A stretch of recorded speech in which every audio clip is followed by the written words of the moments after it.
अध्याय 26 कहानी लेखन स्टोरी राइटिंग। कहानी हमारी स्वाभाविक, मनोरंजक, प्रिय एवं सबसे अधिक लोकप्रिय साहित्यिक विधा है। लिखित अभिव्यक्ति में कहानी लेखन का महत्वपूर्ण स्थान है। कहानी छोटे बड़े सभी लोगों को पसंद आती है। छोटे बच्चे बड़े चाव से कहानियां सुनते हैं। विद्यार्थियों को कहानी के प्रति रुचि विकसित करने के लिए तरह तरह की कहानियां सुनाई जाती हैं। कहानियों के विषय विभिन्न होते हैं।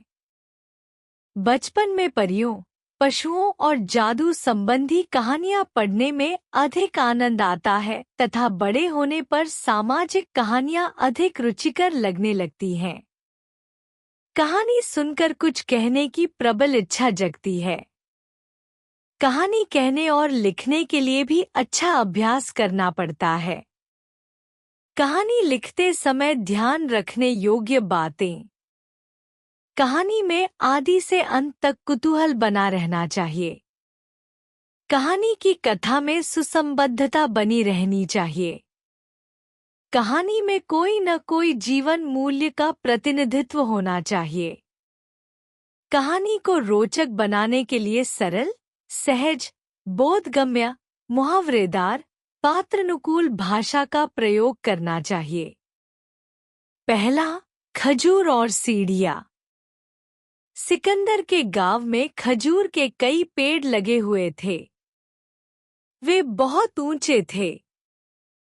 उन पर खजूर लगे थे, पर उन पेड़ों पर कोई भी गांववासी चढ़ न पाता। एक दिन तेज आंधी आई। कई खजूर जमीन पर गिर गए। गांव वालों ने खजूर खाए तो उन्हें वे बहुत स्वादिष्ट लगे।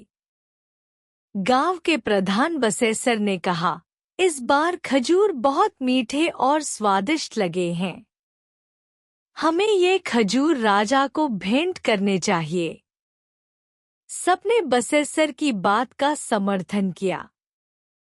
बसेसर, गोकुल और बिशन ने एक टोकरे में खजूर रखे और राजा के पास पहुंचे।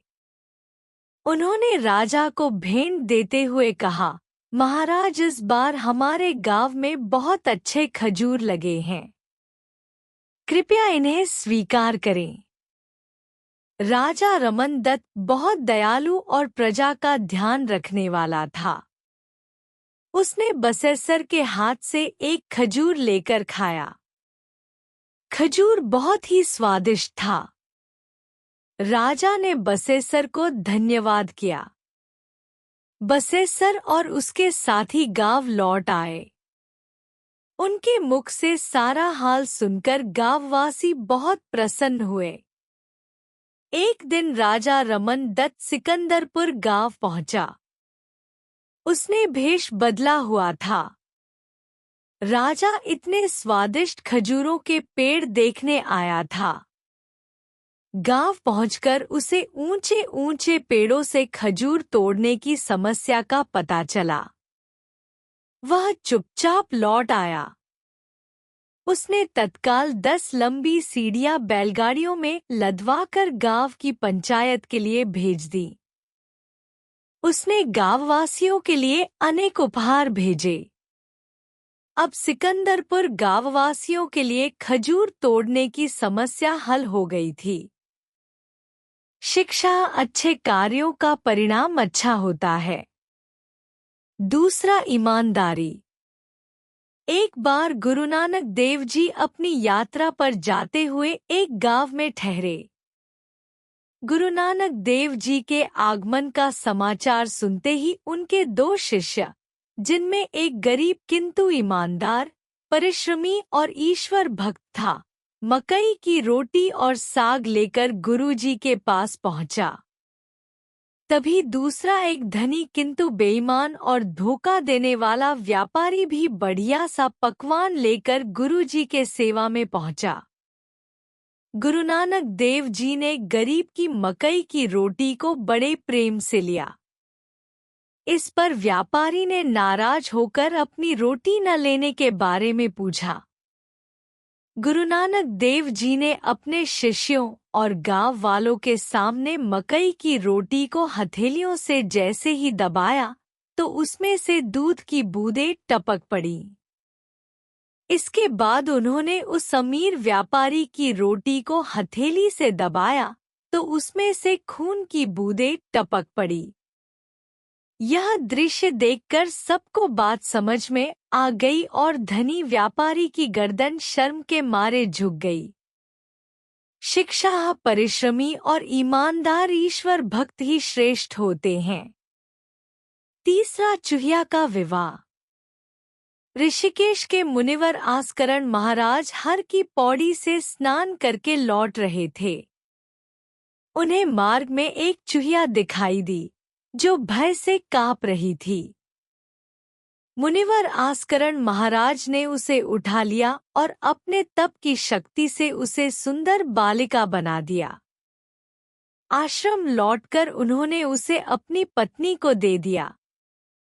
मुनि पत्नी ने उसका नाम दीप्ति रखा। दोनों उसका पालन पोषण करने लगे। मुनिवर ने चांद को युवक के रूप में बुलाया। दीप्ति ने कहा, पिताजी, यह तो घटता बढ़ता रहता है। मैं इससे विवाह कैसे कर सकती हूँ? तब मुनिवर ने पवन को बुलाया। दीप्ति ने पवन से विवाह करने से मना करते हुए कहा, वे इतनी तेज गति से चलते हैं, मैं इनके साथ कैसे रहूंगी? तभी वहां से एक चूहा निकला। दीप्ति उसे देखती रह गई। उसने मुनिवर से कहा, आप मुझे फिर से चूहिया बना दीजिए। मैं इस चूहे से विवाह करना चाहती हूँ। मुनिवर आस्करण मुस्कुरा दिए। उन्होंने दीप्ति को चूहिया बनाकर उसका विवाह चूहे के साथ कर दिया। शिक्षा, व्यक्ति समान स्तर के लोगों के साथ ही रहना पसंद करता है।